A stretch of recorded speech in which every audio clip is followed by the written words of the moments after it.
கடந்த 2006-2007 கடந்த அரசு இடைக்கால பட்ஜெட் தாக்கல் செய்ததில் திராவிட மக்களுக்கு உண்டான சிறப்பு உட்கூற திட்ட நிதியை மாற்றம் செய்து பொது திட்டங்களுக்கு அதிகமாக செலவழித்து திட்டத்திற்காக நிதியை ஒதுக்குகிறார்களோ அந்த திட்டத்திற்கு நிதி சொற்ப அளவிலே செலவழித்து இந்த மக்களுக்கு துரோகம் செய்த காரணத்தினால்தான் கடந்த அரசு இந்த முறை இந்த தேர்தலில் வெற்றி வாய்ப்பை இழந்திருக்கிறது. கடந்த முறை சட்டமன்ற உறுப்பினராக பணியாற்றுகின்ற பொழுது அதை நான் சட்டமன்றத்தில் பேசுகின்ற போது சுட்டி காட்டினேன். ஆதி திராவிட நலத்துறைக்கு ஒதுக்குகின்ற நிதியை வேறொரு திட்டங்களுக்கு நீங்கள் செலவழிக்கிறீர்கள், இது முழுக்க முழுக்க ஆதி திராவிட மக்களுக்கு செய்கின்ற துரோகம் என்று நேரடியாக அவையிலே நான் பேசியிருக்கிறேன். குறிப்பாக மகளிர் திட்டத்திற்கும் பொது விநியோக திட்டத்திற்கும் இன்னும் பல்வேறு திட்டங்களுக்கு பயன்படுத்தி இருக்கிறார்கள். ஆக இந்த அரசு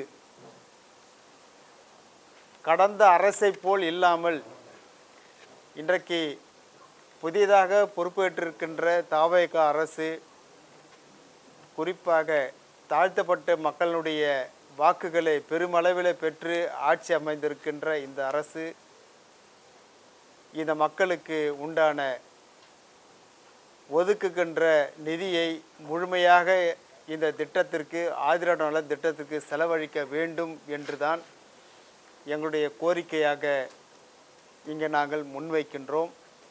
அதற்கு எப்படியெல்லாம் செயல்படுத்த வேண்டும் என்று ஒரு முன்னோட்டமாக எப்படி அரசு ஒரு நிதிநிலை அறிக்கையை வெளியிடுகின்றதோ அதே போல் ஒரு சில பாட்டாளி மக்கள் கட்சி கூட விவசாயத்துறைக்கு மட்டும் ஒரு நிழல் நிதிநிலை அறிக்கையை தொடர்ச்சியாக அவர்கள் வழங்கி கொண்டு வருகிறார்கள். புரட்சி பாரதம் இயக்கமும் கடந்த 3 ஆண்டுகளாக நிழல் நிதிநிலை அறிக்கை, அதாவது SC/ST மக்களுக்கு ஆதி திராவிட மக்களுக்கு மட்டும் நிழல் நிதிநிலை அறிக்கை வெளியிட்டிருந்தோம்.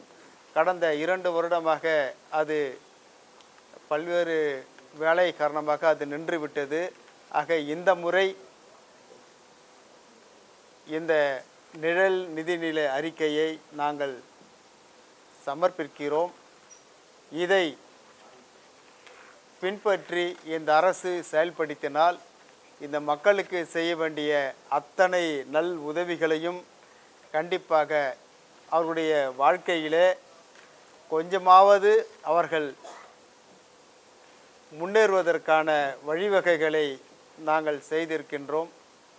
கடந்த அரசு ஒரு 50% செலவழித்திருந்தால் கூட இந்த மக்கள் கொஞ்சமாவது வாழ்க்கையிலே முன்னேற்றம் கண்டிருப்பார்கள். ஆனால் கிட்டத்தட்ட 80% செலவழிக்காமல் பொது திட்டத்திற்கு செலவழித்து இதை மக்களுக்கு துரோகம் இழைத்தது.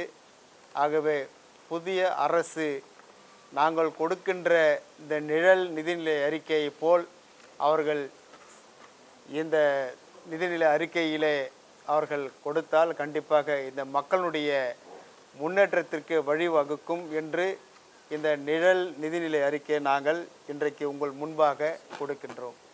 கூற திட்ட நிதியின் பெரும் பகுதி பொது திட்டங்களில் கணக்கிடப்படுவதாகவும் அதனால் பட்டியலின மக்களுக்கு நேரடி பொருளாதார முன்னேற்றம் ஏற்படவில்லை என்பதாகும்.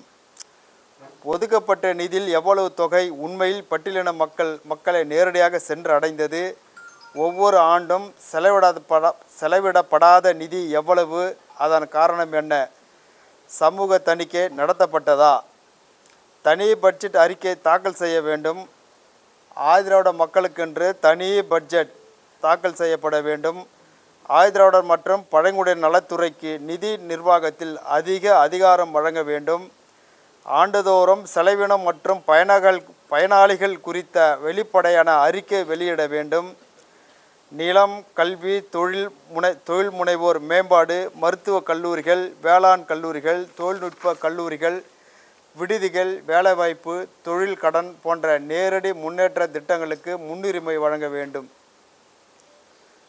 சிறப்பு உட்கூறு திட்ட நிதியை பொது திட்டங்களுக்கு பயன்படுத்துவது சட்ட ரீதியாகவும் கொள்கை ரீதியாகவும் சரியா? பட்டியலின மக்களின் பொருளாதார முன்னேற்றத்தை அளவிட அரசு எந்த குறியீடுகளையும் பயன்படுத்துகிறது? ஒதுக்கப்பட்ட நிதியின் விளைவுகள் குறித்து ஆண்டுதோறும் வெள்ளை அறிக்கை வெளியிட முடியாதா? சமூக தணிக்கை மற்றும் சட்டமன்ற கண்காணிப்பை வலுப்படுத்த வேண்டாமா? சிறப்பு உட்கூறு திட்டம் என்பது ஒரு சாதாரண பொருளாதாரம், நில உரிமை, வேலைவாய்ப்பு மற்றும் வாழ்க்கை தர முன்னேற்றத்திற்கே பயன்படுத்தப்பட வேண்டும். அதுவே அரசியலமைப்பின் உண்மையான நோக்கத்தையும் சமூக நீதியையும் நிறைவேற்ற வேண்டும். ஆகவே புரட்சி பாரதம் கட்சியின் நோக்கம் இதுவே ஆகும்.